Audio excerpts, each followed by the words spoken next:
Hey plant gang, it's Miles here, Paradise in a Pot. This is my paradise, here's some pots. Anyhow, today I am going to be doing a plant chore that's needed to be done for a while. However, it hasn't been cooperating because it puts out a new leaf whenever I'm ready to do it, and then it's ready to go and I'm not ready to do it, but today we've had the two come together and match.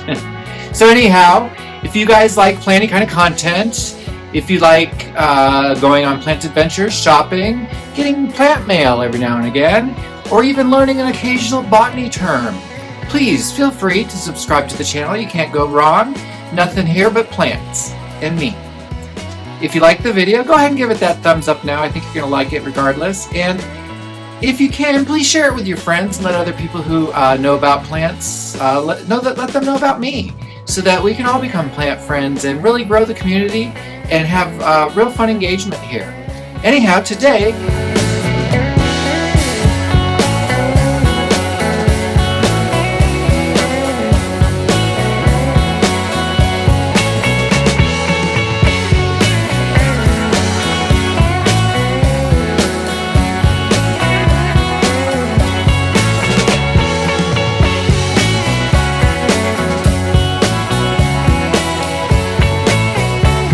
I'm going to be doing a simple repot of this Alocasia here that has been in need of a bigger pot for quite some time. So I'm going to take it out of its little terracotta pot and put it into this nice ceramic pot. Just a smidge bit bigger. We're going to see what the roots like. I haven't looked at them it's been 5 years, gang. This plant's been in this pot. I bought this Alocasia for $5 at Lowe's, and it was rotting. They had it sitting soaking in water, but it had like 3 great looking leaves. So I thought, well, let's see if I can't save it. So I did. I brought it home, cleaned up all the rotten parts, because it was basically the stem was rotten. And I'll show you that as we go, because I can see where it was. I dipped it in peroxide, hydrogen peroxide straight. I didn't dilute it. I just put it there. And I did it like 2 or 3 times until it stopped fizzing. Once the fizzing was all done, I went ahead and potted it up. At the time, I wasn't as versed as I am now in potting medium, so it just went into straight potting mix from the store. No amendments. I think that's probably been okay, but from what I've learned about Alocasias since then, is that they probably like a little more of a loose, well-draining potting mix that you water more often. So that's why I'm going to put it into this ceramic pot that it shouldn't dry out as quick as it has been in the terracotta. And I'm going to give it a looser mix to see if we can't encourage it to have more than 2 or 3 leaves at a time. It's a really beautiful plant. It's just popped out this new leaf. I don't know if you guys can see that or not. But she's looking gorgeous, you know. And every leaf's got that curl. I don't know what that curl is. It's not spider mites because I keep on top of that. But every one of those leaves has that curl. You can see it there, and you can see it there. I hope you can see it. Sorry about that bouncing all over the place. So anyhow, let's go ahead and flip the camera around and get this sucker taken care of.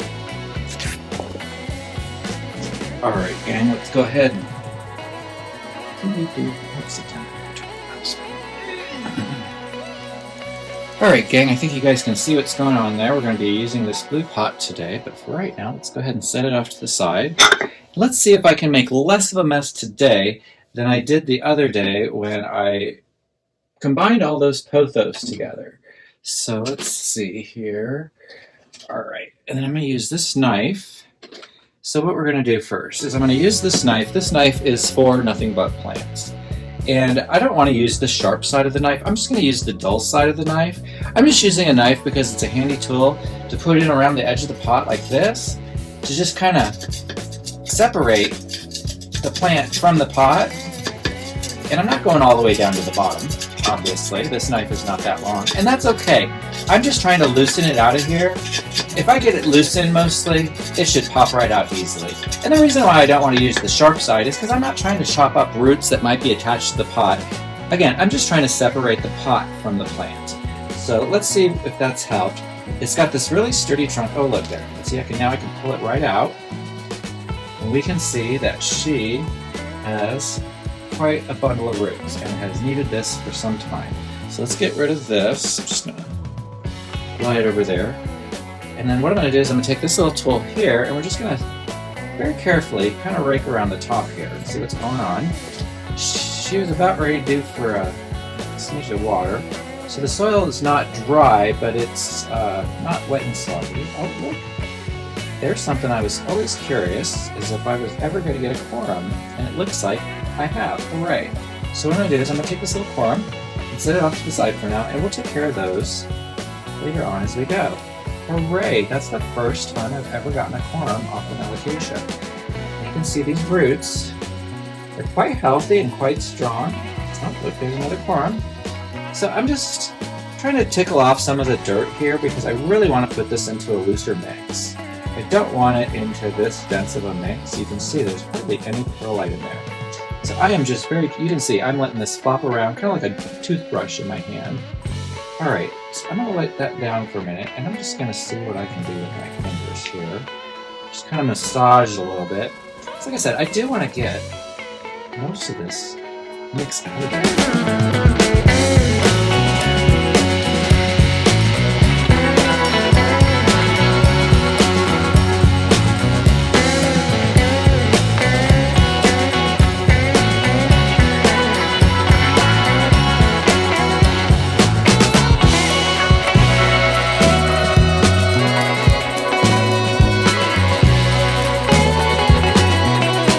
Guys, I've been keeping houseplants for a long time, but a lot of things, especially like about those little root death traps that they use sometimes on these guys, I've only learned about recently.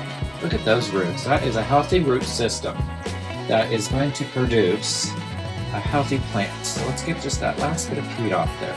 And it really said in all my research that these do not like peat. So we're switching it out of a peat mix anyhow.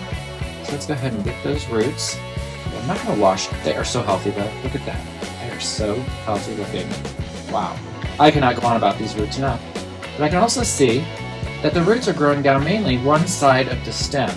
So I wonder if that perhaps is the reason, and this knotted up root ball tells me that also it's having other issues there.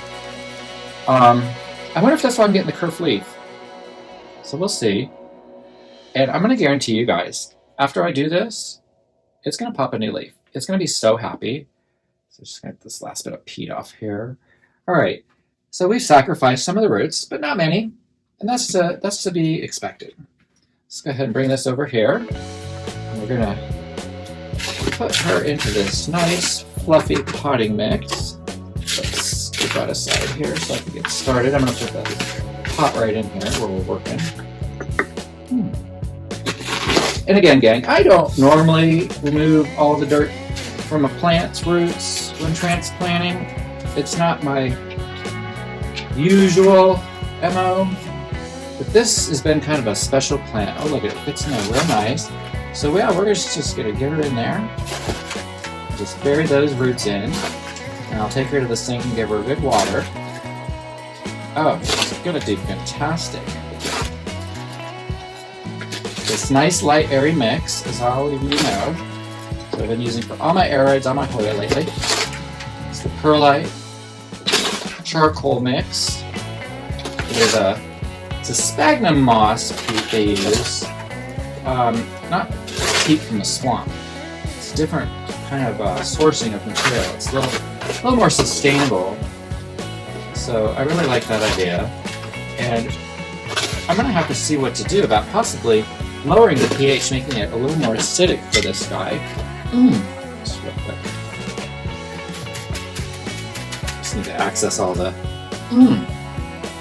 mix. Might have to make up a little bit more here just to get them popped off nicely.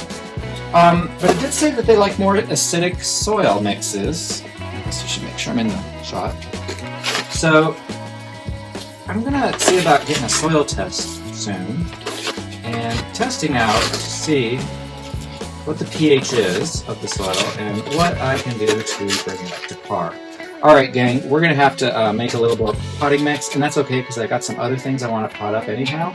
So I'm going to turn you off, get that set up, I'm going to mix it up, get rid of some of this stuff, and I'll be right back. Alright gang, I got the potting recipe all mixed up here. They're all put together anyhow. Let's mix it up good.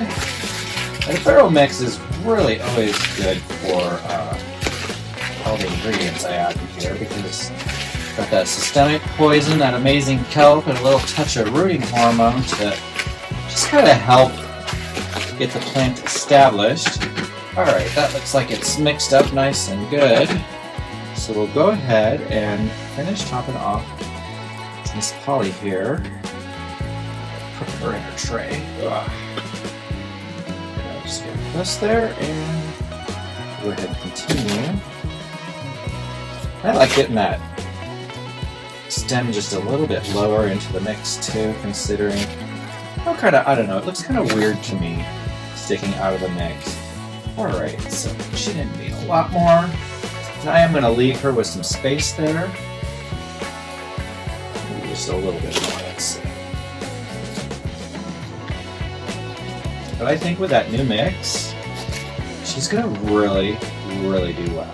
I'm excited. Alright, so we'll take that to the sink and water down and put it back in the spot and the light where it goes. But yeah, I think that looks pretty good, guys. What do you think? It's a nice little blue pot for this Alocasia. I always also like to say, you always want to keep the base of these polys clean of all this little paper debris, because that can, over time, and I'm going to bury this in a little bit more decided because I think it's going to settle. I see she's still kind of loose in there. Sorry.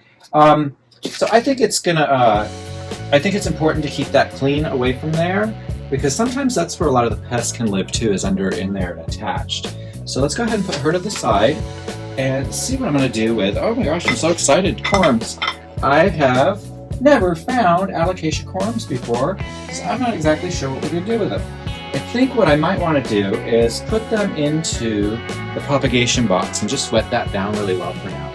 Yes, once again, we have a lovely mess on the floor, so much for my tray, but it's alright, because today is cleaning day.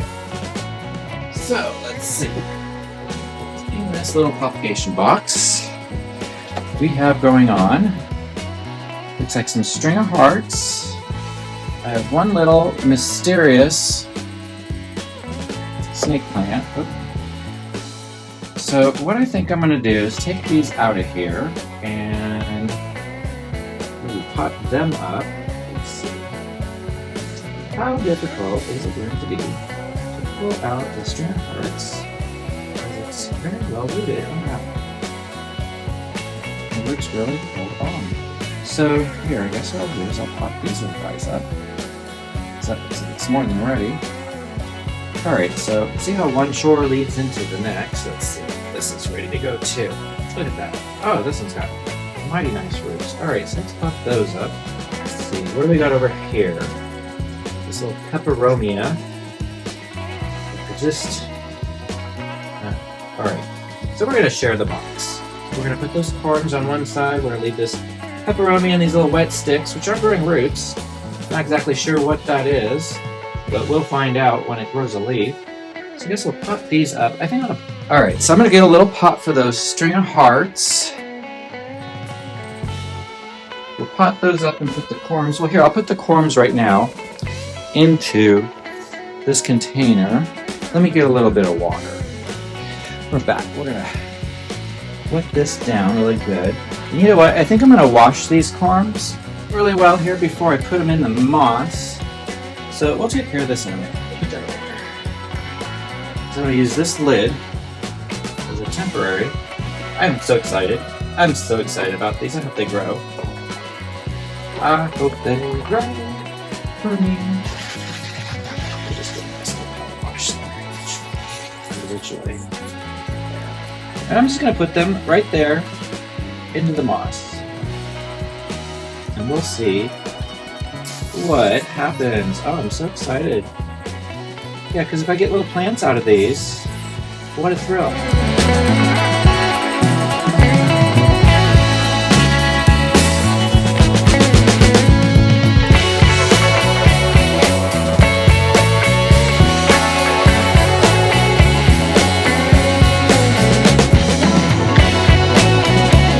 Alright, I'm going to take this to the sink, wash it out. I'll be right back and we'll review what we did today. Alright gang, we've got that all potted up. I washed her down. I washed the leaves. You can see she's in this nice big beautiful blue pot. Still a little drippy. So we'll go ahead and set her down. I'm going to let her rest in here for today just to kind of get drip free and what have you. And then I'll put them back under the light. Then I've also got all those corms we put into here. Hope you guys can see that okay. There was 9 of them total, so let's see what happens. I am so excited to see if any of these pop to life.